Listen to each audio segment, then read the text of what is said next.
Hello guys, അപ്പോൾ ഇന്ന് ഞങ്ങൾ കട്ടപ്പന ഓഫീസിൽ പോവാണ്. എൻ്റെ ഓഫീസിൻ്റെ ഒരു ബ്രാഞ്ച് കട്ടപ്പനയിലുണ്ട്. അവിടെ വെച്ച് നമുക്കൊന്നൊരു മീറ്റപ്പ് ഉണ്ട്, അതിന് പോവാണ്. ഈ തവണ നമ്മൾ കുട്ടിക്കുറുമ്പി ആരനെയും കൊണ്ട് തന്നെയാണ് പോകുന്നത്. കാരണം കുഞ്ഞിന് വെക്കേഷൻ ആണല്ലോ, അപ്പോൾ എന്തായാലും കൊണ്ടുപോയേക്കാമെന്ന് വിചാരിച്ചു. പിന്നെ സ്റ്റേയും ആണ് ഒരു ദിവസം, അപ്പോൾ അങ്ങനെ കൊണ്ടുപോയേക്കാമെന്ന് വിചാരിച്ചു. ഞങ്ങൾ മെട്രോയിൽ, എപ്പോൾ നോക്കിയാലും മെട്രോയിലാണല്ലേ. മെട്രോ ആണ് ഞങ്ങളുടെ ദേശീയ വാഹനം. അപ്പോൾ ഇത് കണ്ടോ, കുറേ പാക്കറ്റും കാര്യങ്ങളും ഒക്കെ എടുത്തിട്ടുണ്ട്. എന്തൊക്കെയോ അവൾ പാക്ക് ചെയ്തിട്ടുണ്ട്, കളിക്കാനുള്ളതും കാര്യങ്ങളും. ഒരു ദിവസത്തേക്കാണ് പോകുന്നത്, പക്ഷെ ഒരു 2 ആഴ്ചത്തേക്കുള്ള സാധനങ്ങൾ ബാഗിൽ പുള്ളിക്കാരി കരുതിയിട്ടുണ്ട്. ഞങ്ങളിതേ മെട്രോ, ഞങ്ങൾ വൈറ്റിൽ നിന്നാണ് ബസ് കയറുന്നത്. അപ്പം ഞങ്ങൾ ബസ്സൊക്കെ കയറി.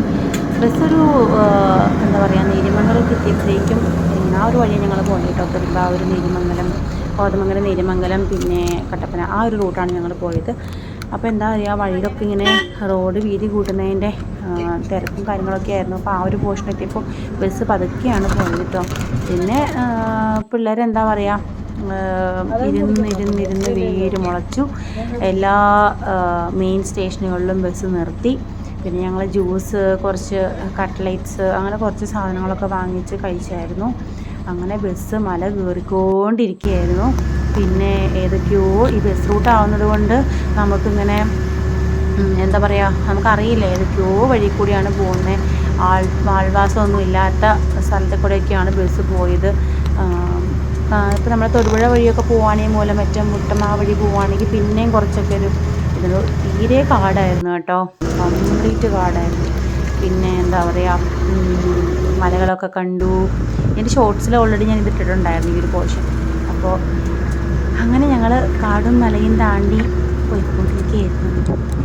പിന്നെ 2 എണ്ണവും കൂടെ തമ്മിലങ്ങ് കിടപ്പായി. ഒരാളുടെ മേത്ത് കിടപ്പായി. പിന്നെ 1-2 ഉറക്കമൊക്കെ കഴിഞ്ഞ് ഞങ്ങൾ കട്ടപ്പനയിൽ എങ്ങനെയോ എത്തി. ഒരു ബസ് സ്റ്റാൻഡിൻ്റെ അടുത്തുള്ളൊരു ഹോട്ടലിൽ കയറി ഞങ്ങൾ ഫുഡ് കഴിക്കാൻ കയറി.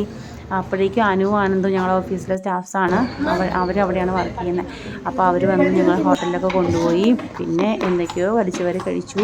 ബിരിയാണി മേടിച്ചു, മന്തി മേടിച്ചു, ചോറൊന്നും ഇല്ലായിരുന്നു കേട്ടോ. പിന്നെ റിസോർട്ടിലെത്തി. ഞങ്ങൾ ബുക്ക് ചെയ്ത റിസോർട്ടിലായിരുന്നു പോയത്. അപ്പോൾ അവിടെ നമ്മൾ ഒരു വലിയ റൂമാണ് ബുക്ക് ചെയ്തത്. എക്സ്ട്രാ ഒരു ബെഡും ബുക്ക് ചെയ്തു. കാരണം ഞങ്ങൾക്ക് ഒറ്റ നൈറ്റിൻ്റെ സ്റ്റേ മാത്രം ഉണ്ടായിരുന്നു. അങ്ങനെ അപ്പം ഞങ്ങൾ എല്ലാവരും കുളിയൊക്കെ കഴിഞ്ഞു. ഞങ്ങൾ നല്ല ചിട്ടകി എല്ലാവരും ചെയ്തു. ഇത് കണ്ടോ, ആരും എനിക്ക് വെച്ചിട്ടുള്ള സാധനങ്ങളാണ്. ചീപ്പും ചായങ്ങളും, പിന്നെ ഇവിടെയാണെങ്കിൽ കളിക്കാനുള്ളതും ഒക്കെ എടുത്ത് വെച്ചിട്ടുണ്ട്. കണ്ടോ, ഇവിടെ കുഞ്ഞിൻ്റെ ബാഗും ചെരുപ്പൊക്കെ സെറ്റ് ചെയ്തിട്ടുണ്ട്. ഇവിടെ 2 ബാഗ് സെറ്റ് ചെയ്തിട്ടുണ്ട്. ഇവിടെ ചെരുപ്പൊക്കെ സെറ്റ് ചെയ്തിട്ടുണ്ട്. പിന്നെ ഞങ്ങൾ ഓർത്തു റൂമിൽ തന്നെ ഇരിക്കാതെ ജസ്റ്റ് ഒന്ന് വന്നതല്ലേ, അപ്പോൾ ഇവിടെ ഒരു ഫേമസ് പള്ളിയും ഒരു അമ്പലമുണ്ട്, അവിടെ ഒരു വ്യൂ പോയിൻ്റ് ഉണ്ടെന്ന് പറഞ്ഞു. അപ്പോൾ അങ്ങോട്ടൊന്ന് പോകാമെന്ന് വിചാരിച്ചു. ഞങ്ങൾ ആദ്യം അമ്പലത്തിലോട്ടാട്ടോ പോയത്. പക്ഷെ അവിടെ ഭയങ്കര ഇരുട്ടായിരുന്നു. അത് ഇങ്ങനൊരു സ്റ്റാച്ചു ഉണ്ടായിരുന്നു അവിടെ, നല്ല ഭംഗിയായിരുന്നു കാണാൻ. ഭയങ്കര ഒരു ഡിവോഷണൽ ഫീലിംഗ് ആയിരുന്നു അവിടെ ചെന്നപ്പം. പിന്നെ അവിടെ നിന്ന് താഴോട്ട് നോക്കുമ്പോൾ ഒരു വ്യൂ ഒക്കെ കാണാം, പക്ഷെ ഫുള്ളിങ്ങനെ ലൈറ്റിങ് മാത്രമേ ഉള്ളൂ. നമുക്കങ്ങനെ പകൽ കാണുന്ന പോലെ ഒന്നും രാത്രി കാണാൻ പറ്റത്തില്ലല്ലോ. അപ്പം ഇങ്ങനെ ഫുള്ളിരുട്ടും മൊത്തം നക്ഷത്രങ്ങൾ പോലത്തെയും. പിന്നെ ഒരു പോർഷൻ ഫുള്ളും കുറച്ച് നിങ്ങൾക്ക് കിട്ടുന്നുണ്ടോ, ഈ ഒരു പോർഷനാണെങ്കിൽ കംപ്ലീറ്റ് നമ്മുടെ ഡാമാണ് കേട്ടോ, ഇടുക്കി ഡാം. പിന്നെ ആരും ഞാൻ പ്രാർത്ഥിക്കാനൊക്കെ പോവാമെന്ന് പറഞ്ഞ് അങ്ങനെ പിന്നെ പള്ളിയിലേക്കാണ് പോയത്. ഇടുക്കിയിലല്ല, കട്ടപ്പനയിലെ ഏറ്റവും വലിയ പള്ളിയെന്നാണ് അവൻ പറഞ്ഞത്. അപ്പം ജസ്റ്റ് അവിടെ ഒന്ന് കയറി. അകത്തൊന്നും കയറാൻ പറ്റില്ല, ഫുൾ അടച്ചിട്ടേക്കായിരുന്നു. ജസ്റ്റ് സൈഡിലൊക്കെ ഒന്ന് കയറി ഒരു ഫോട്ടോയൊക്കെ എടുത്തു, 1-2 ഫോട്ടോസൊക്കെ എടുത്തു. പിന്നെ ദൈവം കാണാൻ നല്ല ഭംഗിയായിരുന്നു. ആളും ബഹളമൊന്നും ഇല്ലാത്തതുകൊണ്ട് നല്ലൊരു എന്താ പറയണ്ടേ, സൈലൻ്റ് ആയിട്ടുള്ളൊരു അതായിരുന്നു കേട്ടോ. ഞങ്ങൾ കുറച്ച് ഫോട്ടോസൊക്കെ എടുത്തു. പിന്നെന്താ, സൈഡിലായിട്ടൊരു മാതാവിൻ്റെ ഒരു രൂപമൊക്കെ ഉണ്ട്, അവിടെയൊക്കെ കയറി പ്രാർത്ഥിച്ചു, ഫോട്ടോയൊക്കെ എടുത്തു. പിന്നെ ഇത് എത്രയോ കോടി രൂപയുടെ, അതായത് നല്ലൊരു 20 crores മേലെയാണെന്ന് തോന്നുന്നു, അത്രയും ജോയ് വാലമേൽ എന്ന് പറഞ്ഞ ആളുടെ വീടാണ്, അതും കണ്ടു. പിന്നെ ഞങ്ങളൊരു റെസ്റ്റോറൻറ്റിൽ ഫുഡ് കഴിക്കാൻ വേണ്ടി ഗ്രീൻസ് ടേബിളിനായിരുന്നു. അവിടെ നിന്ന് ഫുഡ് കഴിക്കാൻ വീഡിയോസൊക്കെ അവിടെയും കുറച്ചൊക്കെ എടുത്തു. പിന്നെ അനുഷ മാമുമാരും കൂടെ എന്തോ ചേച്ചിയുടെ കെട്ടിപ്പിടിച്ച് കൊടുക്കാനായിക്കൊണ്ടിരിക്കുകയായിരുന്നു മാമിൻ്റെ വീട്ടിലേക്കാണ്. പിന്നെ ഞങ്ങളുടെ ഫുഡ് വന്നു. ഞാനും ആനന്ദും ഫ്രൈഡ് റൈസ് വാങ്ങിച്ചു. ഞാനാണ് വാങ്ങിച്ചത്.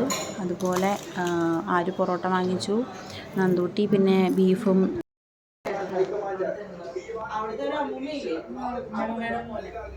എന്താ ചെയ്യണേ? What are you doing? എന്ത് പടം വരയ്ക്കണേന്ന് എങ്ങനെ വരയ്ക്കണമെന്ന് പറഞ്ഞെന്നേ. ഇത് ഞാൻ ഫോണിൽ കൂടി വരയ്ക്കുമ്പോ അടിയിൽ നോക്കിയേ വേണ്ട. ഞാൻ ഈ ഫോണില് ഞാൻ ഈ ഇവിടെ ഇത് ഞാൻ താഴെ നോക്കി കഴിഞ്ഞാൽ തെറ്റും. ഞാൻ ഈ ഫോണിൽ നോക്കുമ്പോ ഈ പെൻസിലും കൊണ്ട് താഴെ വരയ്ക്കണത് ഇവിടെ കാണാൻ പറ്റും. അടിയിൽ ക്യാമറയാ. ഓഹോ, ബ്രില്യന്റ്, സൂപ്പർ. ഉണ്ടോ, ഞാൻ താഴെ നോക്കണേ ഇല്ല, ഇവിടെ മാത്രം നോക്കി വരയ്ക്കണേ. പിന്നെ എല്ലാം കൃത്യമാവില്ല, പിന്നെ തെറ്റണ. ഒരു ദിവസത്തെ പരിപാടിക്ക് വന്നിട്ട് എന്തൊക്കെയാ ഇവിടെ കൊണ്ടുവന്നേക്കണേ? വരയ്ക്കാൻ, കളിക്കാൻ, ഗെയിം കളിക്കാൻ. നാളെ രാവിലെ നമ്മൾ പോകൂല്ലേ ഇവിടുന്ന് ചെക്കൗട്ട് ചെയ്ത്? ആരും മേടിച്ചോ ഈ മുറി? ഇല്ല. പിന്നെ ആരുവിൻ്റെ വരയും കുറിയൊക്കെ കഴിഞ്ഞപ്പോൾ ഉറങ്ങാൻ വേണ്ടി വിളിച്ചു. ആദ്യമൊന്നും വന്നേ ഇല്ല കേട്ടോ, പിന്നെ വന്ന് കിടന്നു. ഓക്കെ, പിന്നെ ഞങ്ങൾ കിടന്ന് ഉറങ്ങാനുള്ള പ്ലാനൊക്കെ ആയിരുന്നു. വേറെ റൂമൊക്കെ ആയതുകൊണ്ട് നമുക്ക് ഭയങ്കര ബുദ്ധിമുട്ടായിരുന്നു ഉറങ്ങാനൊക്കെ. എന്നാലും എങ്ങനെയോ കിടന്നുറങ്ങി. കുറേ ട്രാവലൊക്കെ ചെയ്തതല്ലേ, അങ്ങനെ കിടന്നുറങ്ങി ഞങ്ങൾ. ആരും തീരെ രാവിലെ എഴുന്നേറ്റ് ഫസ്റ്റ് തന്നെ വേറെ ഒന്നും ചെയ്യേണ്ട വരയ്ക്കാൻ വേണ്ടിയിരുന്നു. ഞങ്ങളിങ്ങനെ വർത്താനമൊക്കെ പറഞ്ഞിരിക്കുമായിരുന്നു കേട്ടോ. ഇല്ല ഞാൻ വിളിക്കില്ല. അമ്മ ഇങ്ങോട്ട് നോക്ക്, ഇങ്ങോട്ട് നോക്ക് മാം. നോക്കടി നന്ദു. പിന്നെ ഞങ്ങൾ ആ റെസ്റ്റോറൻറ്റ് തന്നെയാണ് ഫുഡ് കഴിക്കാൻ വന്നത് കേട്ടോ.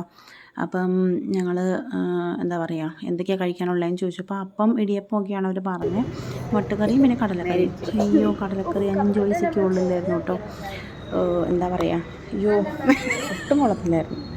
ഞങ്ങളാണെങ്കിൽ എന്താ പറയുക, ഞാൻ ഇടിയപ്പം മേടിച്ചു, ഞാൻ അപ്പമാണ് മേടിച്ചത്. ഞാനപ്പം മേടിച്ചു, മുട്ടക്കറി മേടിച്ചു. ആരും മാമോണ് ഇടിയപ്പം മേടിച്ചു. ഞാനും നന്ദു അപ്പമാണ് കഴിച്ചത്. ഒരാൾക്ക് 2 മുട്ടയൊക്കെ ഉണ്ടായിരുന്നു, 2 മുട്ടക്കറി. അങ്ങനെയാണ് ഇവിടുത്തെ ഒരു രീതി എന്ന് അവർ പറഞ്ഞു. പിന്നെ ആരൂട്ടൻ്റെ അതിൻ്റെ ഗ്രേവി അടിപൊളിയായിരുന്നു കേട്ടോ. ആരൂട്ടനും ഇഷ്ടപ്പെട്ടു. പക്ഷെ നല്ല എരിവായിരുന്നു. ഒത്തിരി എരിവൊന്നും കഴിക്കുന്ന ആൾക്കാർക്ക് കുഴപ്പമില്ല, അല്ലാത്ത ആൾക്കാർക്ക് ഭയങ്കര ബുദ്ധിമുട്ടായിരിക്കും. പക്ഷെ കറി ഭയങ്കര അങ്ങനെ ഞങ്ങൾ ഓഫീസിലോട്ട് പോയി. പിന്നെ സെഷനൊക്കെ എടുത്തു. അത് കഴിഞ്ഞ് നമ്മൾ പെട്ടെന്ന് തന്നെ ഇറങ്ങിയായിരുന്നു. കാരണം നമുക്ക് നേരത്തെ ഇറങ്ങിയാലല്ലേ നേരത്തെ എത്താൻ പറ്റുള്ളൂ. അത് കഴിഞ്ഞപ്പോഴത്തേക്ക് ഉച്ചയായി. പിന്നെ ഞങ്ങൾ ശരവണ ഭവൻ റെസ്റ്റോറൻറ്റിൽ കയറി. നല്ല ഫുഡായിരുന്നു. ഫുഡൊക്കെ കഴിച്ചു. ആനന്ദമൊക്കെ ഉണ്ടായിരുന്നു. കഴിച്ച് കഴിഞ്ഞ് ഞങ്ങൾ നേരെ ബസ് കയറി. എന്താണെന്നറിയില്ല, ബസ്സിൽ കയറിയപ്പോൾ ഇറങ്ങിയായിരുന്നു ഛർദിയായിരുന്നു. 3 പ്രാവശ്യം വോമിറ്റ് ചെയ്ത്, പിന്നെ അത് മാറി. അങ്ങനെ ഞങ്ങളുടെ യാത്ര വൈൻഡപ്പായി. പിന്നെ എന്താണെന്ന് വെച്ചിട്ടുണ്ടെങ്കിൽ ഞങ്ങൾ ഒരു ട്രിപ്പ് പോകുന്നുണ്ട്. വെക്കേഷനായിട്ട് എവിടെയും പോകുന്നില്ല എന്ന് ഭയങ്കര പരാതിയായിരുന്നു ആരുവിന്. ഇപ്പോൾ പരാതിയൊക്കെ മാറി. ഈ വെക്കേഷന് കുറേ സ്ഥലത്ത് പോയില്ലേ നമ്മൾ?